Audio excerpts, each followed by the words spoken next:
Assalamualaikum warahmatullahi wabarakatuh. Perkenalkan, nama saya Alvin Gigi Lutfiana dari kelas 12 IPA 2. Di sini saya akan mempresentasikan tentang hakikat Negara Kesatuan Republik Indonesia. Sebelumnya, kalian udah tahu belum apa negara itu? Negara adalah sebuah organisasi atau badan tertinggi yang memiliki kewenangan untuk mengatur perihal yang berhubungan dengan kepentingan masyarakat luas, serta memiliki kewajiban untuk mensejahterakan, melindungi, dan mencerdaskan kehidupan bangsa. Unsur pokok berdirinya sebuah negara adalah penduduk, wilayah, dan pemerintah berdaulat, serta satu unsur tambahan disebut unsur deklaratif, yaitu berupa pengakuan dari negara lain. Negara memiliki fungsi, yaitu fungsi pertahanan, keamanan, keadilan, pengaturan dan keadilan, serta fungsi kesejahteraan dan kemakmuran. Tujuan negara adalah yang tertulis dalam pembukaan Undang-Undang Dasar 1945 alinea yang keempat, yang berisikan tentang melindungi segenap bangsa dan seluruh tumpah darah Indonesia, memajukan kesejahteraan umum, mencerdaskan kehidupan bangsa, dan ikut melaksanakan ketertiban dunia. Adapun ciri khas dari negara kesatuan adalah Indonesia sudah bertekad untuk menjadi negara kesatuan sejak dimulai zaman kemerdekaan, yaitu pada tanggal 17 Agustus 1945. Pembentukan negara kesatuan sesuai dengan tekad yang bertuang dalam alinea kedua pembukaan Undang-Undang Dasar Republik Indonesia tahun 1945 yang berbunyi, dan perjuangan pergerakan kemerdekaan Indonesia telah sampailah pada saat yang berbahagia, dengan selamat sentosa mengantarkan rakyat Indonesia ke depan pintu gerbang kemerdekaan negara Indonesia yang merdeka, bersatu, berdaulat, adil, dan makmur.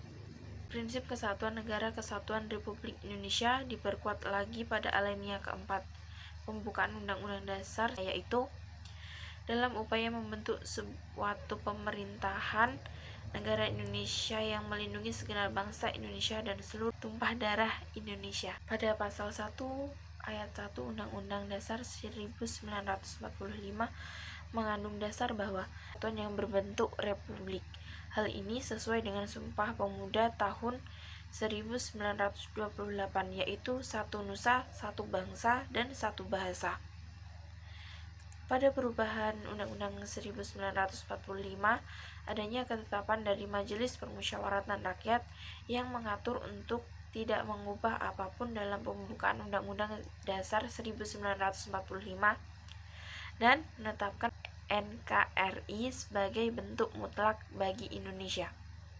Dalam segi kewilayahan, karakteristik Indonesia dapat dilihat pada pasal 25A Undang-Undang Dasar 1945 yang menyebutkan bahwa Negara Kesatuan Republik Indonesia adalah sebuah negara kepulauan yang berciri Nusantara dengan wilayah yang batas-batas dan hak-haknya ditetapkan oleh undang-undang. Berikutnya adalah negara kesatuan. Negara kesatuan adalah negara yang pemerintahan tertingginya dilakukan oleh pemerintah pusat yang memberlakukan aturan berdasarkan undang-undang yang berlaku. Yang artinya, pada negara kesatuan maka semuanya terpusat dan berdasarkan dari satu undang-undang tersebut. Pemerintahannya pun terorganisir pada sebuah pusat. Hal ini memiliki manfaat yang baik di mana peraturan dan roda pemerintahannya pun selalu seragam. Namun ada kalanya mengundang kesulitan ketika ada hal-hal yang harus diselesaikan di daerah, namun harus menunggu keputusan dari pusat terlebih dahulu.